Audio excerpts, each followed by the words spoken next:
Welcome two science talks. അപ്പോൾ ഇന്നത്തെ ക്ലാസ്സിൽ നമ്മൾ DNA ഫിംഗർ പ്രിൻറ്റിങ്ങിനെ കുറിച്ചാണ് പറയുന്നത്.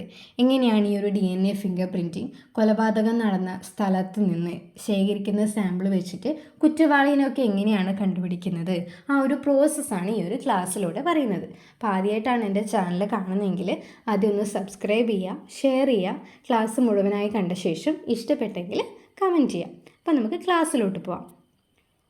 അലക് ജെഫ്രി എന്ന് പറയുന്ന ഒരു സയൻറ്റിസ്റ്റാണ് 1984 ഈ ഒരു DNA ഫിംഗർ പ്രിൻറ്റിംഗ് എന്നുള്ള പ്രോസസ്സ് ഡെവലപ്പ് ചെയ്തെടുത്തത്.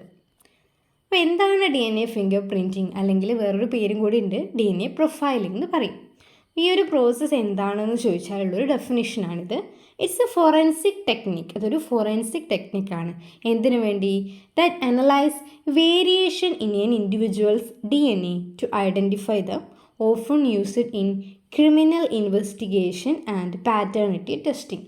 അതായത് കുറ്റവാളിനെ കണ്ടുപിടിക്കാൻ വേണ്ടിയിട്ടും പാറ്റേണിറ്റി എന്ന് വെച്ചാൽ പിതൃത്വം ടെസ്റ്റ് ചെയ്യാൻ, അതായത് ഈ കുട്ടിയുടെ ബയോളജിക്കൽ ഫാദർ ആണോ ഇന്നയാൾ എന്നൊക്കെ ടെസ്റ്റ് ചെയ്യാൻ വേണ്ടിയിട്ടാണ് DNA ഫിംഗർ പ്രിൻറ്റിങ് യൂസ് ചെയ്യുന്നത്. അപ്പോൾ ഈ ഒരു DNA ഫിംഗർ പ്രിൻറ്റിങ് യൂസ് ചെയ്യുമ്പോൾ അവിടെ ഒരു കൺസെപ്റ്റ് അല്ലെങ്കിൽ ഒരു പ്രിൻസിപ്പിൾ ഉണ്ട്. ഏത് പ്രിൻസിപ്പിളിൻ്റെ ബേസ് ചെയ്തിട്ടാണ് ഈ ഒരു DNA ഫിംഗർ പ്രിൻറ്റിങ് ഉള്ളത്? നമ്മൾക്ക് എല്ലാവർക്കും ഫിംഗർ പ്രിൻറ്റ് അറിയാം അല്ലേ? നമ്മൾ ബയോമെട്രിക് ഒതൻറ്റിക്കേഷനൊക്കെ നമ്മൾ ഫിംഗർ പ്രിൻറ്റിങ്ങാണ് യൂസ് ചെയ്യാം. കാരണം എന്താ?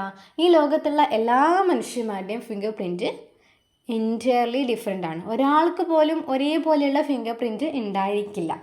ആ ഒരു പ്രിൻസിപ്പിളാണ് ഇവിടെ യൂസ് ചെയ്യുന്നത്. അതായത് നമ്മളുടെ ജീനോമിൽ DNA സീക്വൻസസ് ഉണ്ടാവുമല്ലോ. ജീനോമിൽ ചില DNA സീക്വൻസസ് എല്ലാ ഇൻഡിവിജ്വൽസിലും ഡിഫറെൻ്റ് ആയിരിക്കും. ഒരാൾക്ക് പോലും അത് ഒരേപോലെ ഉണ്ടാവില്ല. അപ്പോൾ ആ ഒരു കൺസെപ്റ്റ് അല്ലെങ്കിൽ പ്രിൻസിപ്പിൾ വെച്ചിട്ടാണ് നമ്മൾ കൾപ്രിറ്റിനെയൊക്കെ കണ്ടുപിടിക്കാൻ വേണ്ടിയിട്ട് ഉപയോഗിക്കുന്നത്. അപ്പോൾ അതിൻ്റെ പ്രൊസീജിയർ എന്താണെന്നൊക്കെ നോക്കാം. ഒന്നാമത്തെ സ്റ്റെപ്പ് എന്ന് പറയുന്നത് DNA എക്സ്ട്രാക്ഷനാണ്. അതായത് നമ്മളിപ്പം കൊലപാതകം ചെയ്ത സ്ഥലത്ത് നിന്ന് സാമ്പിൾ സെലക്ട് ചെയ്യും. എവിടെ നോക്കിയാൽ നമ്മൾ DNA എക്സ്ട്രാക്റ്റ് ചെയ്യാൻ പറ്റുക? അവിടെ നിന്ന് കിട്ടുന്ന ബ്ലഡിൽ, സലൈവ ഓർ സ്കിൻ സെൽസ്, ഈ 3 എണ്ണത്തിൽ നിന്നാണ് നമുക്ക് DNA എക്സ്ട്രാക്റ്റ് ചെയ്യാൻ പറ്റുന്നത്. ഇനി ആ കിട്ടിയ DNAനെ നമ്മൾ അനലൈസ് ചെയ്യണം. അതായത് ലാബിൽ കൊണ്ടുപോയിട്ട് കുറേ പ്രോസസ്സ് ഉണ്ട്. ആ ഒരു പ്രോസസ്സ് വരുന്ന സ്ലൈഡിൽ പറയുന്നുണ്ട്. അനലൈസ് ചെയ്യും. അപ്പോൾ അനലൈസ് ചെയ്യുമ്പോൾ നമ്മൾ പറഞ്ഞു യുണീക്ക് സീക്വൻസസ് ആണ് നോക്കുന്നത്. അതിനെ variable number of tandem repeats അല്ലെങ്കിൽ ഷോർട്ട് ടാൻഡം റിപ്പീറ്റ്സ് ഒക്കെ എടുത്തിട്ടാണ് അനലൈസ് ചെയ്യുന്നത്. ഇവ എന്താണെന്നുള്ളൊരു വീഡിയോ ഡീറ്റെയിൽഡ് ആയിട്ട് ഞാൻ അടുത്ത ക്ലാസ്സിൽ ഇടുന്നതായിരിക്കും. അപ്പോൾ അങ്ങനെ അനലൈസ് ചെയ്യുമ്പോൾ നമ്മളൊരു പ്രൊഫൈൽ ഉണ്ടാക്കണം. അയാളുടെ DNA കുറച്ചൊരു ഫിംഗർ പ്രിൻറ്റിങ് ഉണ്ടാക്കണം. അയാളുടെ സീക്വൻസ് ഒക്കെ വെച്ചിട്ട് നമ്മൾ വിചാരിക്കുന്ന കിട്ടിയ സാമ്പിളിൽ നിന്ന് DNAയുടെ സീക്വൻസ് ഒക്കെ വെച്ചിട്ടൊരു പ്രൊഫൈലിങ് ഉണ്ടാക്കിയെടുത്തു. അതിനുശേഷം കമ്പാരിസൺ ആണ്. കമ്പാരിസൺ എന്ന് വെച്ചാൽ എന്താ? നമ്മൾ സസ്പെക്റ്റ് ചെയ്യുന്ന 2-3 ആൾക്കാരുണ്ടോ, ഇവരായിരിക്കാം കൊല ചെയ്തത് എന്നുള്ളൊരു 3 സസ്പെക്റ്റ് ഉണ്ടെങ്കിൽ അവരുടെ DNA സാമ്പിളും നമുക്ക് കിട്ടിയ സാമ്പിളുമായിട്ട് നമ്മൾ കമ്പയർ ചെയ്യും. ഏതിനാണ് മാച്ചിങ് വരുന്നത്? അപ്പോൾ പ്രോസസ്സ് ഡീറ്റെയിൽഡ് ആയിട്ട് ഡയഗ്രാം വെച്ചിട്ട് പറയുമ്പോൾ മനസ്സിലാവും. അപ്പോൾ നമ്മളിപ്പോൾ DNA അനലൈസിസ് എന്ന് പറഞ്ഞിട്ടില്ലേ, ആ ഒരു പ്രോസസ്സാണ് ഇവിടെ കൊടുത്തേക്കുന്നത്. ഓക്കെ, അപ്പോൾ ആദ്യം എന്ത് ചെയ്യും? ഇവിടെ ഇപ്പോൾ ബ്ലഡ് സാമ്പിളാണ് എടുത്തേക്കുന്നത്. ബ്ലഡ് സാമ്പിളിൽ നിന്ന് DNA എക്സ്ട്രാക്റ്റ് ചെയ്യും. ഇതാണ് നമ്മളുടെ DNA. അപ്പോൾ ഇങ്ങനെ ചുരുണ്ട് കിടക്കുന്ന DNAനെ നമ്മൾ എന്ത് ചെയ്യണം? ഒരു കത്രിക ഉപയോഗിച്ചിട്ട് കട്ട് ചെയ്യണം. നമ്മൾ ജെനറ്റിക്സിൽ പഠിച്ചിട്ടുണ്ട്. മോളിക്യുലാർ സിസേഴ്സ് എന്ന് പറയുന്നത് റെസ്ട്രിക്ഷൻ എൻഡോന്യൂക്ലിയസ് എന്ന് പറയുന്ന എൻസൈമാണ്. റെസ്ട്രിക്ഷൻ എൻഡോന്യൂക്ലിയസ് വെച്ചിട്ടാണ് നമ്മളുടെ DNAനെ ഒക്കെ കട്ട് ചെയ്യുക. അപ്പം അങ്ങനെ DNAനെ ഇങ്ങനെ കട്ട് ചെയ്ത് കുറേ ഫ്രാഗ്മെൻ്റ് ആക്കി മാറ്റി. ആ ഫ്രാഗ്മെൻറ്റിന് നമ്മൾ എന്ത് ചെയ്തു? ജെൽ ഇലക്ട്രോഫോറോസിസ് ചെയ്തു. അതായത് അവിടെ ലെങ്ത്തിനൊക്കെ അനുസരിച്ചിട്ട് അവിടെ ഇങ്ങനെ ഒരു പാറ്റേൺ പോലെ അറേഞ്ച് ചെയ്തു ഈ ഒരു മെട്രിക്സിൽ. ഓക്കെ, അതിനുശേഷം ആ അറേഞ്ച് ചെയ്ത മെംബ്രെയിൻ എടുത്തിട്ട് നമ്മൾ ഒരു ഹൈബ്രിഡൈസേഷൻ പ്രോസസ്സിന് വേണ്ടിയിട്ട് ഒരു മെട്രിക്സിലേക്ക് മാറ്റും. ഓക്കെ, ഫ്രാഗ്മെൻറ്റേഷൻ നടത്തി ഇലക്ട്രോഫോറസിസ് നടത്തിയതിന് ശേഷം ഹൈബ്രിഡൈസേഷൻ പ്രോസസ്സ്, അതായത് ഈ ഒരു DNAനെ നമ്മൾ ഡീനാച്ചുറേഷനൊക്കെ നടത്തിയതിന് ശേഷം ഡബിൾ സ്റ്റാൻഡേർഡിനെ നമ്മൾ സിംഗിൾ സ്റ്റാൻഡേർഡ് ആക്കും. എന്നിട്ട് അവിടെ കോമ്പിനേഷൻ നടത്തും. ആ ഒരു പ്രോസസ്സ് ഉണ്ട്. ഈ ഒരു പ്രോസസ്സൊക്കെ ഞാൻ ഡീറ്റെയിൽഡ് ആയിട്ട് ഇടുന്നതായിരിക്കും. തൽക്കാലം ഇതിൻ്റെ സ്പെസിഫിക് സ്റ്റെപ്പ് മാത്രമാണ് പഠിക്കേണ്ടത്.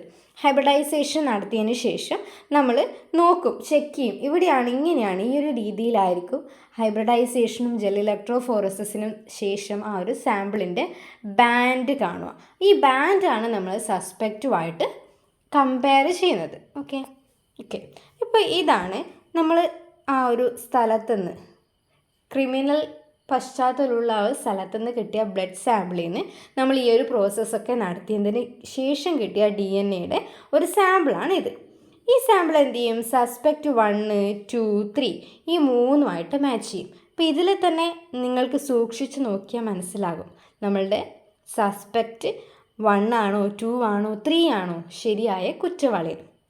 നോക്കിയേ, ഈ ഒരു സ്റ്റേജും ഈ ഒരു ബാൻഡും ഈ ഒരു ബാൻഡും ഈ ഒരു ബാൻഡും ഈ ഒരു ബാൻഡും ഈ ഒരു ബാൻഡും ഈ ആൾക്ക് മാത്രമേ കറക്റ്റ് മാച്ച് ആവുന്നുള്ളൂ അല്ലേ?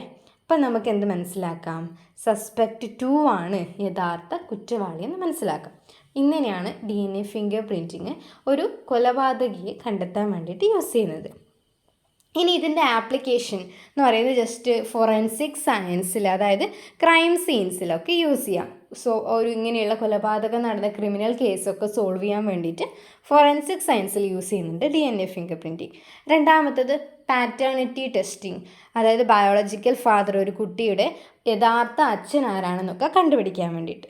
പിന്നെ identification in mass disaster, missing പേഴ്സണൊക്കെ, അതായത് ഈ ഒരാളെ മിസ് ചെയ്തപ്പോൾ മരിച്ചു കിടക്കുകയാണ്, അപ്പോൾ ഇയാളാണ്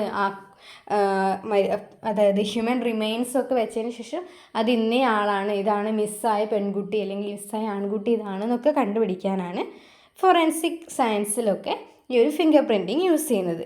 പിന്നെ ജനറ്റിക് ഡിസീസസ് കണ്ടുപിടിക്കാൻ വേണ്ടിയിട്ട് ഓർഗൻ ഡോണേഴ്സ് ഉണ്ടാവുമല്ലോ, ഇപ്പോൾ ഹാർട്ട് ട്രാൻസ്പ്ലാന്റേഷൻ പോലെയുള്ള ഓർഗൻ ട്രാൻസ്പ്ലാന്റേഷൻ്റെ കേസിൽ DNA കൂടി മാച്ച് ആവണം, അതൊക്കെ കണ്ടുപിടിക്കാൻ ഫിംഗർ പ്രിൻറ്റിങ് യൂസ് ചെയ്യും. പിന്നെ പ്ലാന്റ്സ്, അതായത് നമ്മളുടെ മനുഷ്യന്മാരുടെ കേസിൽ മാത്രമല്ല, ആനിമൽസിൻ്റെ കേസിലും പ്ലാന്റ്സിൻ്റെ കേസിലും ഒക്കെ നമ്മളുടെ DNA ഫിംഗർ പ്രിൻറ്റിങ് യൂസ് ചെയ്യുന്നുണ്ട്. ഓക്കെ. പക്ഷേ ഈ ഒരു DNA ഫിംഗർ പ്രിൻറ്റിങ്ങിന് അതിൻ്റേതായിട്ടുള്ള ചില ഇഷ്യൂസ് ഉണ്ട്, എത്തിക്കൽ കൺസിഡറേഷൻ ഉണ്ട്. ഈ ഒരു DNA ഫിംഗർ പ്രിൻറ്റിങ് യൂസ് ചെയ്തിട്ട് നമ്മളുടെ ഡാറ്റയുടെ, നമ്മളുടെ ഒരു പ്രൈവസി അവിടെ നഷ്ടമാകുന്നുണ്ട്. അത് മിസ്യൂസ് ചെയ്യാനും നമ്മളുടെ ഇൻഡിവിജ്വൽസിൻ്റെ അവകാശമൊക്കെ ഇല്ലാതാക്കാനും ഒക്കെ DNA ഫിംഗർ പ്രിൻറ്റിങ് യൂസ് ചെയ്യാം. മിസ്യൂസ് ചെയ്യാത്ത രീതിയിൽ ഈ DNA ഫിംഗർ പ്രിൻറ്റിങ് വളരെ മഹത്തായിട്ടുള്ളൊരു കണ്ടുപിടുത്തം തന്നെയാണ്. അപ്പോൾ ഇത്രയേ ഉള്ളൂ ഇന്നത്തെ ക്ലാസ്. Thank you.